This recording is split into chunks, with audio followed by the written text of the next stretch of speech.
What we're going to talk about today is another principle of fine art, and that's aesthetics. And this is the one that you're probably familiar with. Most people are familiar with aesthetics, and we generally perceive of aesthetics as something that's beautiful. It can also be something that's interesting, and there are traditional aesthetic themes like glorification of nature, or glorification of the human. You know, we see it in the great portraits and pictures of people. You know, that's glorification of the human, making it look better or more beautiful than we would normally see it. And glorification of nature. Those great landscape pictures and photographs, and you know, we see this in both paintings and drawings and photography, of course. Okay, so if we're talking about aesthetics, if we want to make aesthetics that are not just pretty pictures, but are fine art, there are some things we need to do. And one of them is come up with a unique aesthetic, or a unique way of approaching that aesthetics. Okay. And one thing that I would like to mention is that we don't have to stick to traditional aesthetic themes, because I believe beauty is in the eye of the beholder, and we've heard this saying many times. So I think that is true, and it's true in many of the photographs that I make.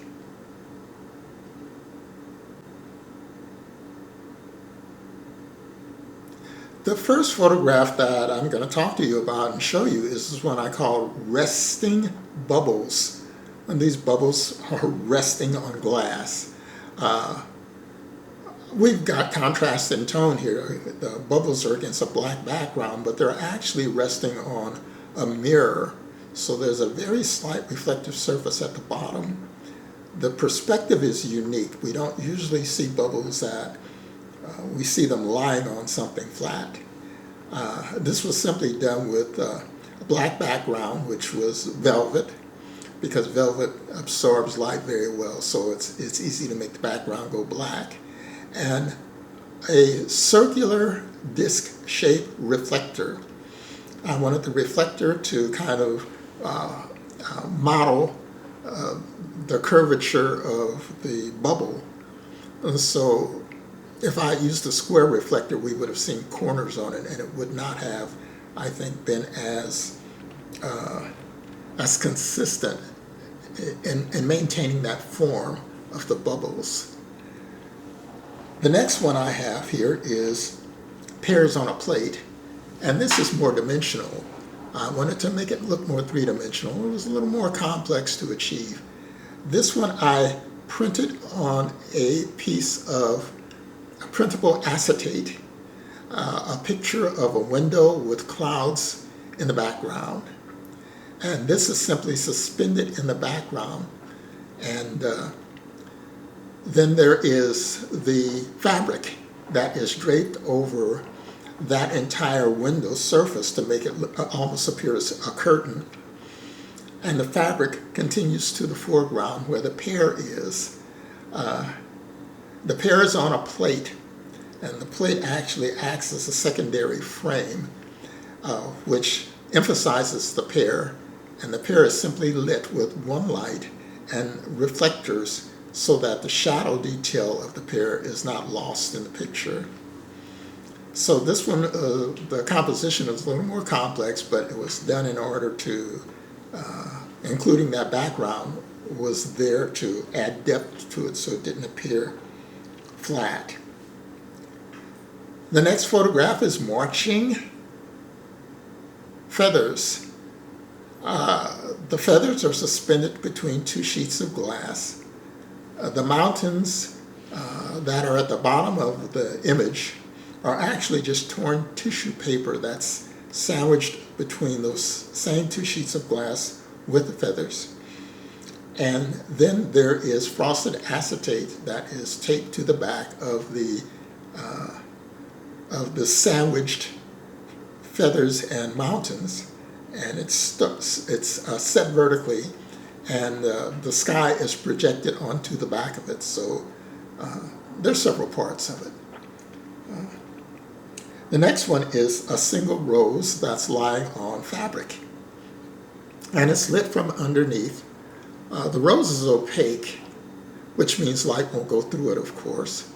But I wanted light to come through it, so I started pulling petals from the center of the rose until most of them were removed from the center of the rose, and then light could penetrate the rose.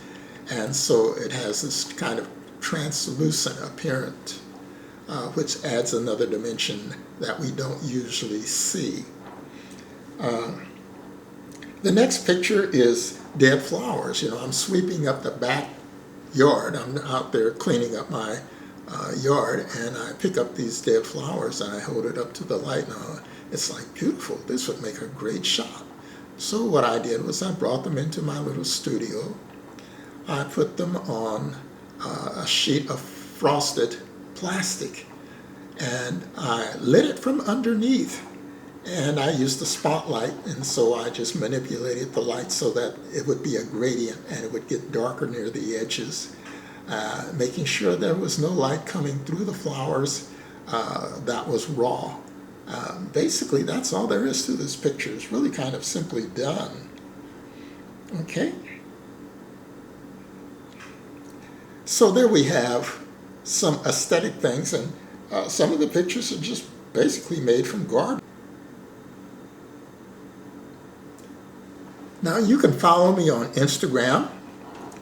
I do have a website, so you can look for my work on my website.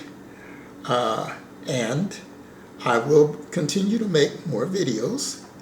And if you like this, give it a thumbs up and a like, and you can follow. And so thank you very much, and I hope it was of interest to you. Thank you.